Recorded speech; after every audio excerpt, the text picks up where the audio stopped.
Hello everyone and welcome back to another tutorial for UEFN / Fortnite Creative 1.0. Today we're going to be looking at a problem which I've seen in many of maps that I've been playtesting over the years and thought, hey, let's do a tutorial and show y'all how to do it. So pretty much, as you could tell by the title, we're going to be checking out how do you make random loadouts. This is for like zone wars and battle games, right? So this is all you're going to need. All you need is your player spawner, your item granter, and your trigger. Now, for this first one, we're going to be doing it for zone wars, so the player only spawns in once. And then we're going to look at later how to do it if you've got multiple spawners, okay? Alrighty. First things first, you got your player spawner here, yeah? Now remember what you've called it. It's called the player 1 spawn pad here, okay? Now in the trigger, we're going to go into this here trigger, right? Look at this fancy little trigger. And you're going to want to trigger when receiving from, and you're going to get that player 1 spawn pad, right? And you're going to do on player spawned. Oh man. And that's it. So whenever the player spawns, this trigger going to trigger. Now, you're going to want to like turn off all kinds of settings here, okay? You're going to want to turn off this one. Do not turn this one off. Oh man, you turn that one off, that's going to be a bad time. Oh man. So this here what you're going to want to change, right? Visible in game, turn that bad boy off. Triggered by vehicles, sequencers, water, turn them all off too. Oh man. Turn off VFX and sound effects too if you want to get a bit more spice in there. Delayed trigger instigator choice, you're going to want to change that to Q, okay? Now one setting that's not here, which you're going to have to do, trigger delay, you're going to want to set that. So I've got it set to 0.01 seconds, okay? Make sure this is not on instant, otherwise it will not work, alrighty? Okay. Next, you're going to want to go to your item granter. In here, you've got all your usual settings, you know. Let's go through and change them all and what ones you want to change. Oh man, it's going to be fun. So this is all you're going to want to change, literally 2 settings. There's nothing special, okay? On grant action, keep all. You don't want people to lose their weapons. And then for drop items at player location, turn that to never. Because if you want to add multiple item granters, more than 5, you can, and then it won't also ruin it and give more players more weapons by dropping on the floor. If you do want it to drop the weapons on the floor, change that if inventory full. Then you're going to want to go to functions here, and you're going to scroll down to this one called cycle to random item when receiving from. You're going to add, and you're going to find that trigger. So ours is called trigger. We're going to select that and it'll be doing on triggered.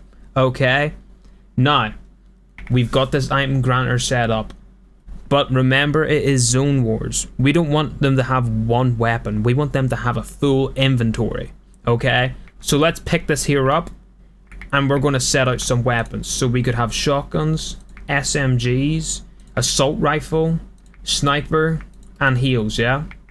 Wonderful. So let's put some weapons in these. Okay, so now we've got weapons in all 5 of them, and you can see them that they're switching between a whole load of different weapons. I've only added like 4 weapons in each of them, but they're all done. So we've got the shotguns, the SMGs, assault rifle, a special weapon, and some sort of consumable. Now, if we go into the trigger, you can see, if we go to events, that it has added all of the item granters. So they're all linked to the trigger. Very cool. With the spawner, now that it's all set up as well, you can copy it over, like say 16 times, right? And you'll see that all your spawn pads have been added in the trigger. Ain't that just fancy? Now before we start here, I just want to let you know this world is set in first person mode, but that won't matter in yours. It's just going to change your point of view on this tutorial. But let's see, look at my inventory, chat. We just got ourselves some random weapons. Oh man, I set this place on fire. Yeah! I don't have fire damage on. Now, we did talk about what if the player had multiple lives. Because if they respawn, it's going to check through this again, right? Or is it? You see, remember when we had done this never setting?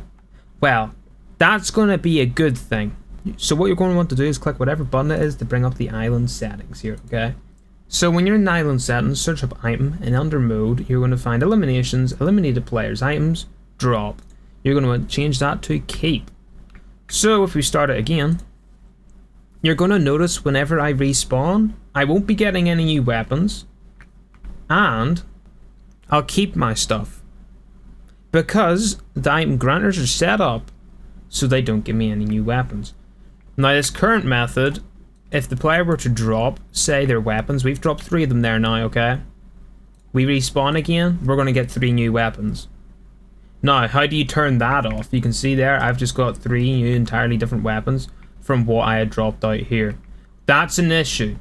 To fix that, literally, you just go in, search up drop, and then go down to player, and then inventory allow item drop, change that to no, so the player can't drop their weapons.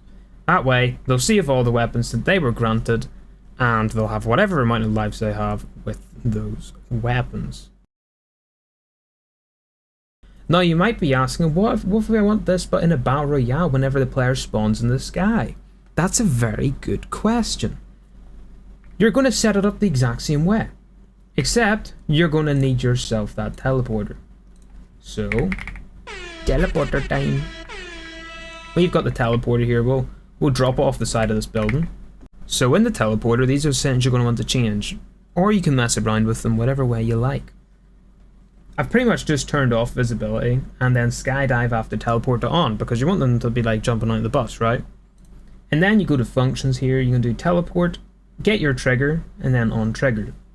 This way, you make sure players still spawn in on their spawn pad, but as soon as they spawn in, they're going to spawn at the teleporter. There is a slight delay, but that's a great way to do it. And it allows you to put up random teleporters. You could have a separate teleporter linked up for each spawn pad. But there you go, chap. That is how you make a random item spawners for your game. If this tutorial helped, it would mean the world if you went ahead and subscribed to the channel. If you don't, that's perfectly fine too. Just please like the video and share if you think someone else could do with the tutorial. Anyway, welcome back, tutorials, and I'll see y'all in the next one. See you later. Next time, we're going to be checking how to make a working scoreboard and how to set it up so the winner actually gets the win at the end of a Zone Wars match. So stay tuned and don't forget to enable your notifications.